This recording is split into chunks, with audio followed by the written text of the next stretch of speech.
Третья серия называется, вон у нас, слава Богу, слайды есть. «Умереть за Бога». Это такое длинное двойное название «Не воздавать злом за зло». А тут история вообще тяжелая. Царь Навуходоносор после этого сна, а во сне он понял, что он не просто какой-то царь, царишка, царенок. Этот человек является владыкой одной из самых известных империй, которые должны были существовать до прихода Мессии. И первый, голова. Его это так вдохновило, что он решил поставить памятник себе самому. Мало того, что он этот памятник поставил, он еще захотел, чтобы все люди в его государстве, когда они будут слышать духовой оркестр, или там симфонический оркестр был, чтобы в этот момент все люди падали на колени, целовали песок и кричали: «Нет никого круче Навуходоносора». Парень пошел далеко. Но это у нас была другая история. И вот здесь мы читаем, что были три вот этих вот еврейских друга Даниила. И они отказались поклоняться памятнику. Почему? Потому что они живому Богу поклонялись. Их с детства научили: не поклоняйся никому, кроме Бога живого. Никаких изображений не сотвори, никаких кумиров не сотвори. Это была первая, самая главная заповедь, которой их с детства научили. И они понимали: больше Бога нет никого, кому я бы поклонялся сегодня, или перед кем бы я преклонял свои колени. И когда все поклонялись, эти три иудея отказались поклоняться. И вот здесь, Слав, верни, пожалуйста. У нас вот здесь, да. Вот здесь появляются интересные персонажи. Мы о них тоже поговорим. Я хочу просто, чтобы вы заметили этих персонажей. В это время некоторые из мудрецов халдеев, а в предыдущей главе этих мудрецов халдеев Даниил спас от верной смерти. Помните же? Их должны были уничтожить, но благодаря тому, что Даниил с этими тремя ребятами, они молились, получили от Бога слово, их оставили в живых, этих мудрецов халдеев. Но что-то с ними происходит, какие-то неблагодарные создания вообще. Вместо того, чтобы ходить за Даниилом и говорить: слава Богу, что ты есть каждый день, и восхвалять Бога Даниила, эти мудрецы, в них что-то попало, в их сердце что-то попало. И им не давали покоя эти ребята, иудеи и Даниил. И они постоянно искали против них что-то, где их можно будет как-нибудь... Зависть, я не знаю, зависть ли это называется, или как-то по-другому называется. Но точно твари неблагодарные. И вот написано: они донесли на иудеев. Уху! Вы знаете, вот как сегодня люди себя ведут, так они себя вели 100 лет назад, и 1000 лет назад, и 2000 лет назад. Из-за вот этих вот червячков, которые заводятся, вот тебе неприятно, что у кого-то успеха, у тебя нет, кого-то выделили, а тебя нет. И вот прямо охота его завалить. Ну как завалить, образно. Они сказали царю Навуходоносору: царь, живи вечно, ты издал указ, чтобы всякий, кто слышит звук рога, полницы поклонился золотой статуе. И чтобы всякого, кто не упадет ниц и не поклонится, бросили в огненную печь. И дальше: есть иудеи. Тут они должны были сказать: есть иудеи, благодаря которым мы живы сегодня. Нет же. Они говорят: есть иудеи, которых ты поставил над делами провинции Вавилон, Шедрах, Мишах и Авденаго, которые не слушают тебя, о царь. Они не служат твоим богам, не поклоняются золотой статуе, которую ты поставил. Знаете, такие пришли и вот жалуются.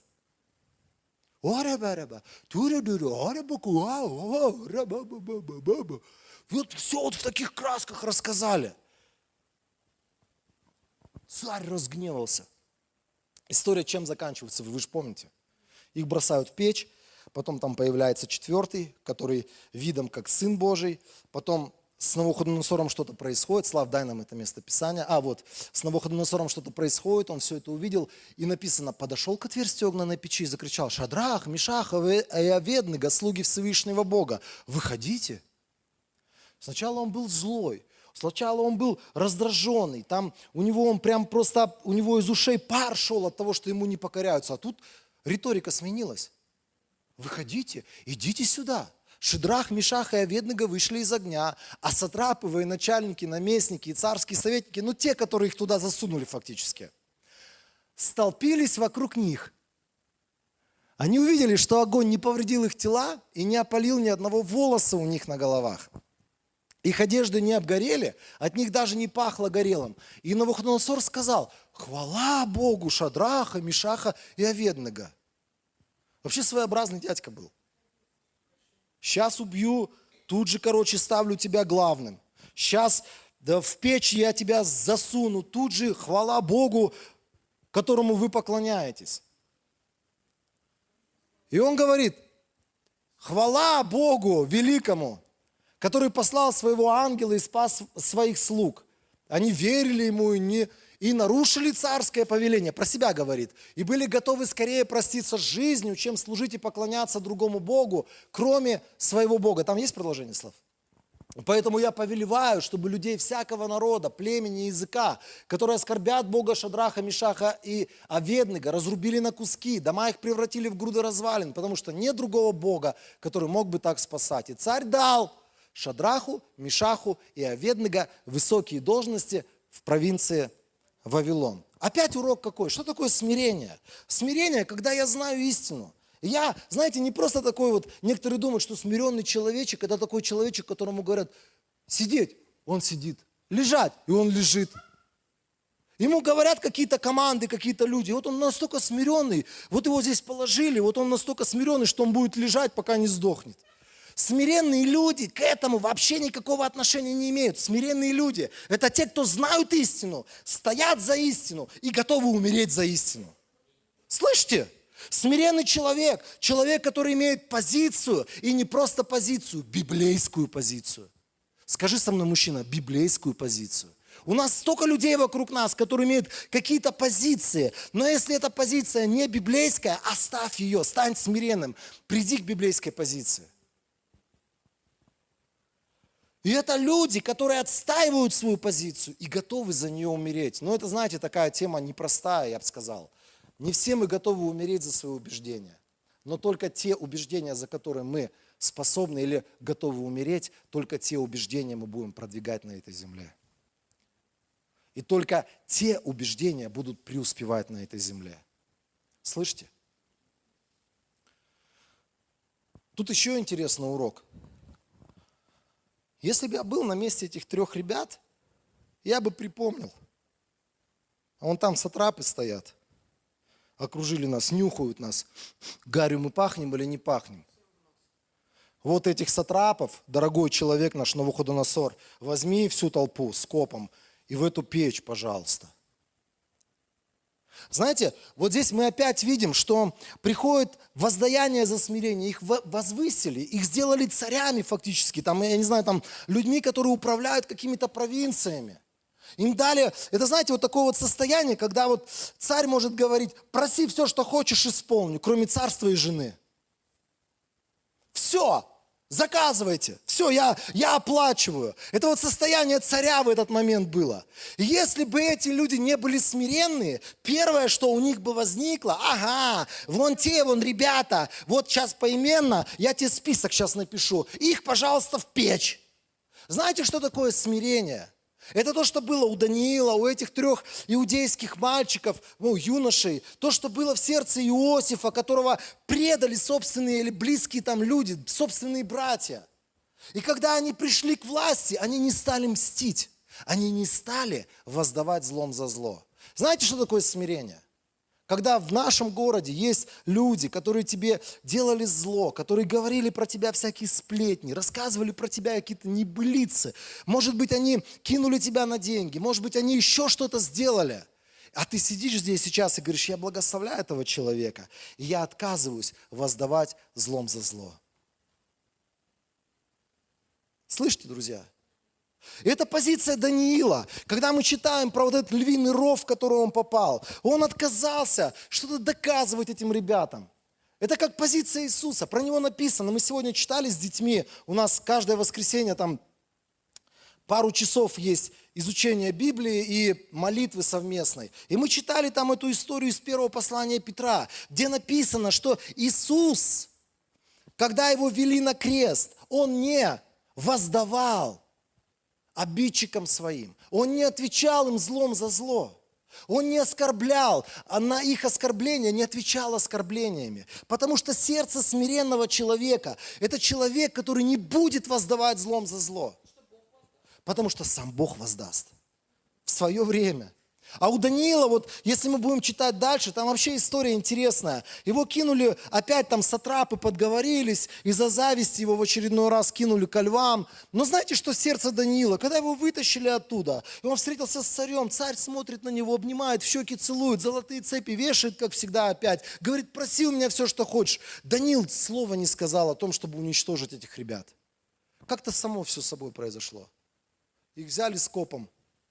И как негодных людей, людей недостойных, людей, которые ничего доброго не приносят, просто взяли и к этим диким зверям засунули. Дорогие друзья, на этой серии мы остановимся, но я хочу, чтобы мы выносили уроки какие-то. Я знаю, иногда нам так трудно, иногда нам так тяжело, особенно когда какие-то люди, как нам кажется, несправедливо поступили по отношению к нам, и мы хотим им какую-то подножку в жизни подставить, и мы хотим им там ответить, да, насолить, судиться хотим. Апостол Павел говорит, да лучше вам остаться обиженными, чем судиться между братьями. Для него это вообще нонсенс был. В сегодняшней церкви это нормально. Кто-то с кем-то судится, кто-то кого-то готов, там, я не знаю, натравить полицию, натравить каких-то приставов. Писание просто очень говорит, не воздавайте злом за зло. Потому что это позиция смиренного человека. Друзья дорогие, я хочу сказать одну простую вещь, что есть основополагающие принципы в жизни. Один из таких принципов – это принцип сеяния и жатвы. Когда ты что-то сеешь, оно вернется к тебе. Есть разные принципы, но вот этот, я считаю, принцип смирения и гордости. Это то, чему мы должны научиться, потому что это принцип, который будет влиять на всю нашу жизнь. Если я горжусь, если я сегодня надмеваюсь, если я сегодня нахожусь в позиции самодовольства, ничего я не смогу получать от Бога, потому что даже Бог говорит, я стану врагом. Но если я смиряю свое сердце, у Бога найдется 100 разных вариантов для того, чтобы мне воздать. Воздать в хорошем смысле слова. Я хотел бы помолиться. Смирение – это такая штука, которую, как я в прошлый раз говорил, которую мы сами избираем. Находиться мне в гордости и упираться в этом, и доказывать свою правоту. Или просто смириться, сказать, Бог, я никому ничего доказывать не буду. Я никому ничего не хочу показывать. Я не хочу как-то себя преподнести. Я хочу Тебя, Твоей воли, хочу Тебе угождать. Хочу для Тебя жить. Если надо будет, я готов умереть ради этого.